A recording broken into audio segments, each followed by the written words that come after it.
Ghost of Yotei was released on October 2nd. It's a sequel to critically acclaimed Ghost of Tsushima. The story of Ghost of Yotei follows Atsu, whose internal conflicts carry the entire plot. While Jin Sakai was torn between duty and honor, Atsu has different complexes. She also wrestles with herself, but mostly about coexisting with others. Atsu is a selfish and this lifestyle suits her because she considers it necessary to carry out her revenge. In Yotei, the theme of creating a legend that slowly takes over a person also runs through the story. During her revenge mission, Atsu is nicknamed Onryo, after a vengeful spirit from Japanese folklore. A warrant is issued for Onryo, but her actions slowly gain support from the people as she fights against their oppressors. Over time, Onryo grows into a myth that scares her opponents. However, it later turns out that her legend does not go along with her wishes, so we get quality drama within the main character. All in all, Ghost of Yotei has realized an interesting story that should not be written off as another tale of revenge. Atsu is just as complicated character as Jin Sakai was. Atsu as a mercenary does the same jobs as a samurai Jin. There's plenty of variety in this task, and there are also some new activities. Atsu doesn't keep journal like Jin does, but has a system of clues in form of cards. They are essentially the same as quest log, just placed directly next to the map.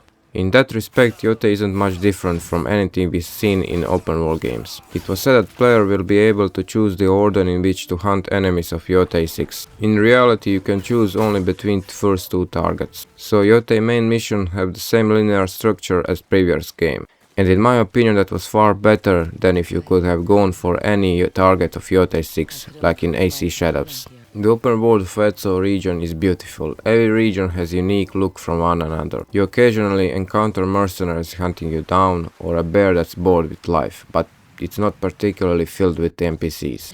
The map is not particularly large, which is not a bad thing. Everything is close and you don't need 3 days of riding between locations. And yet the world is not overcrowded, so the concentration of locations is particularly ideal.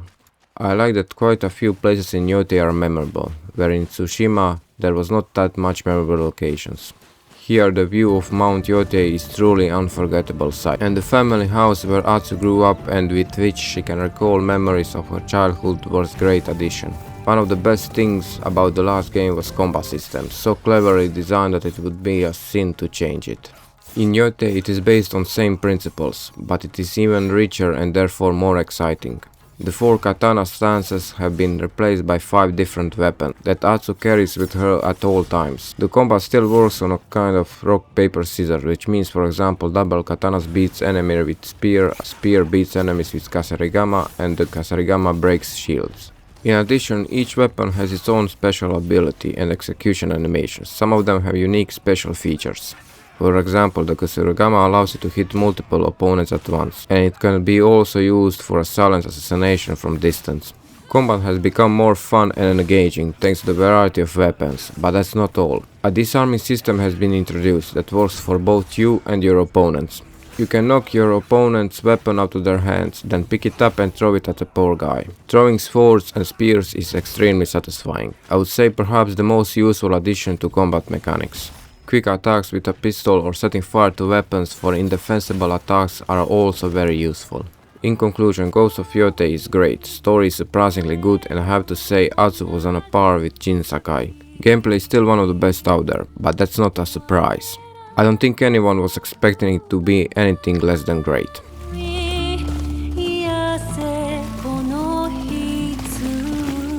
Tense, exciting, creative. These are words I would definitely not use to describe the Battlefield 6 campaign. Let's be honest, almost everyone will ignore campaign and jump straight into multiplayer. But we cannot ignore potential of it, to be at least a fun introduction to mechanics of the game itself. Unfortunately, that potential was not realized. Campaign takes place several years in future, when NATO was weakened and private military organization Pax Armata threatens the world order. After a tense situation in Georgia escalates into open war, Marshall cooperatives and naval special forces unit try to contain conflict and figure out how to defeat the enemy. The members of your squad are an interesting group at first glance, however they end up being very shallow. We don't get any insight into their personalities, which makes it difficult to emotionally connect with these characters and makes them uninteresting. The story is like that too, uninteresting and predictable.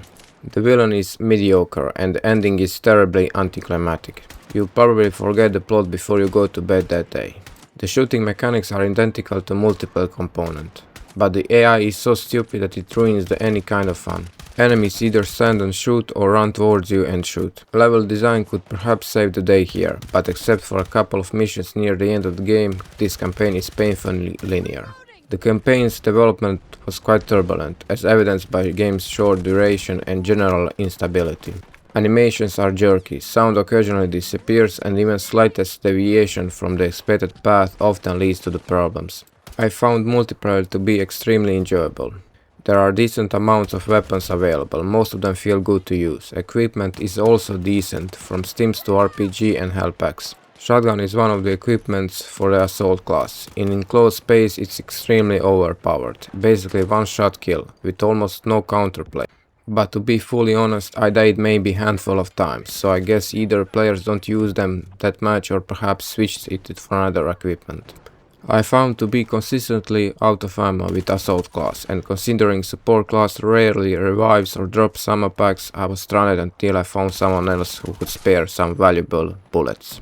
For the other classes I have no complaints. My favorite is still support/medic class. Movement is in my opinion best in the series. I especially like the roll you can do to cushion your fall from decent height.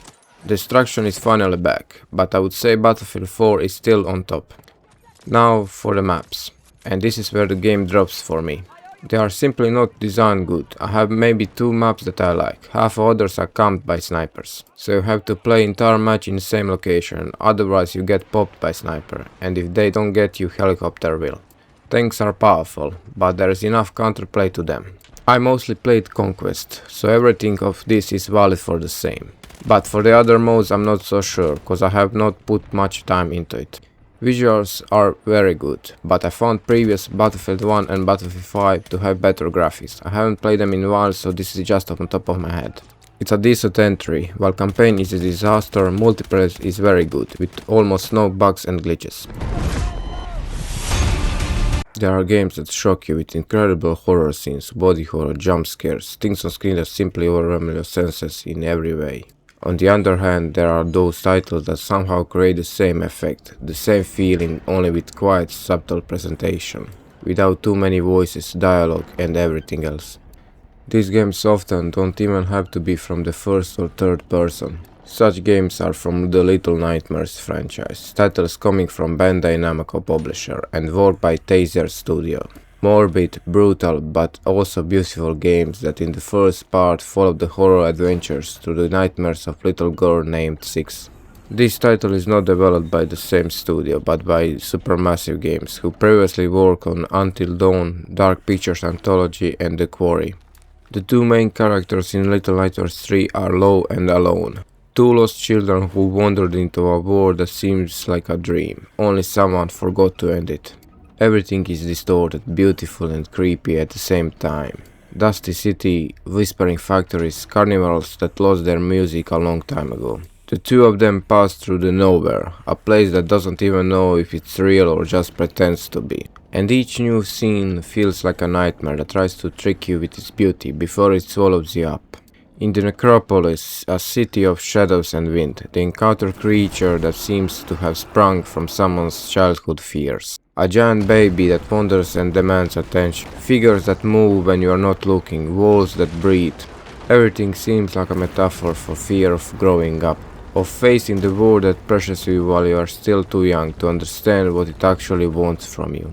What Little Nightmares 3 does so well is the story is told not through words but through silence and detail. Low carries a bow, Alone carries a wrench, and that immediately says everything about them. He tries to defend himself, to guess what scares him, or maybe what could solve a certain puzzle, while she tries to unlock everything, to go through obstacles and see what is behind. Their relationship, although without words, becomes deeper as they go through a world that tests them at every step. The puzzles are good for the most part, not to frustrate you but to shake your head a little. To solve some of them you have to pay attention to the environment in which a certain scene takes place, to remember the level you may have passed, so that when you come across one part of the puzzle somehow everything clicks in your head. That feeling of discovering and solving things is superbly done. Some puzzles will also rely on the environment you are in, especially for crossing an obstacle, so you should always pay attention to the small details during gameplay. It's a shame while it has co-op, you need to have someone on the same platform to play together. This type of game calls for couch co-op. Reviews are not so good online, but in my opinion Little Nightmares 3 is a great addition, and while not perfect, it does not deserve all the criticism it's getting. Game looks beautiful, it's a finished product, and while story could have been wrapped up better, it's still a good game. Ninja Gaiden 4 is an action-adventure hack-and-slash game, a direct sequel to Ninja Gaiden 3, released on October 21st, 2025. Co-developed by Team Ninja and Platinum Games and published by Xbox Game Studios. It introduces a new protagonist named Yukamo, a young ninja prodigy, alongside series veteran Ryu Hayabusa. It received generally positive reviews for its return for intense high-octane action the series is known for, fusing Team Ninja's combat philosophy with Platinum Games' stylish, dynamic action. The plot follows Yukamo in near-future Tokyo, dealing with the resurrection of ancient enemy, the Dark Dragon. There are some criticism for its uninspired levels, wonky camera and bland story, but overall it was mostly well received by players. Vampire the Masquerade Bloodlines 2 was released on October 21st, 2025 for PC, PlayStation 5 and Xbox Series X and S, and has received mixed reviews for both critics and players. Opinions are highly polarized, ranging from good, sometimes even great, to fundamentally flawed experience. The general feeling of the game is that it successfully establishes a dark, atmospheric setting in Seattle, but falls short of deep RPG mechanics and players' agency found in its cult classic predecessor. Many reviews highlight the game's difficult development cycle, which saw the original developer replaced by the Chinese room, leading to a different final product than initially promised. For those who can temper the expectations of a direct, deep role-playing sequel to the original, Bloodlines 2 can be entertaining, atmospheric mid-budget action RPG experience with a strong story. However, fans hoping for a modern take on original's complex mechanics and player freedom are likely to be disappointed by its more linear design and shallow RPG elements. Developers at Chinese Room are continuing to release updates and story DLC into 2026 to address feedback and expand content. Released on October 29, 2025, Obsidian Entertainment's The Outer Worlds 2 has been met with generally favorable reviews from critics, though the players are more mixed. Most agree that it's a solid, polished refinement to the original, with sharp writing and improved visuals. However, some critics find that it plays too safe, with a less compelling story and a familiar structure. A common criticism, especially among players, is that sequel sticks too closely to the formula of the first game and doesn't do enough to push franchise forward. Some found the narrative and side quests less compelling, and the planets feel larger but also emptier than in the first game. Some players also reported performance issues. If you enjoyed the original Outer Worlds for its witty writing, colorful worlds and choice-driven gameplay, the sequel offers a more refined and expanded version of that experience. Reviews suggest that if you like the first one, you will like the second one also. Developed by Embark Studios, the third-person extraction shooter Ark Riders launched on October 30th, 2025 for PC, PS5 and Xbox Series X and S. Following a complicated development and a shift from a free-to-play model to a premium title, the game has received generally positive reviews from critics and strong initial feedback from players. Ark Riders is widely praised as one of the most accessible and engaging extraction shooters on the market, succeeding by blending tense PvP and challenging PvE threats with rewarding progression loop. While most reviews are enthusiastic, some critics and players find the core gameplay loop and monetization model to have some drawbacks. The AI for robotic Ark enemies is a major highlight. The machines are dynamic, intelligent and relentlessly hunt players, making even solo runs tense and tactical. Some players feel that monetization of cosmetics is overpriced for a game that costs $40 upfront. If you are new to the genre or were turned off by punishing nature of games like Escape from Tarkov, Ark Riders is perfectly balanced starting point. If you are a veteran of the genre willing to embrace a more approachable, faster paced and cooperative experience, you may find fresh challenge in Ark Riders.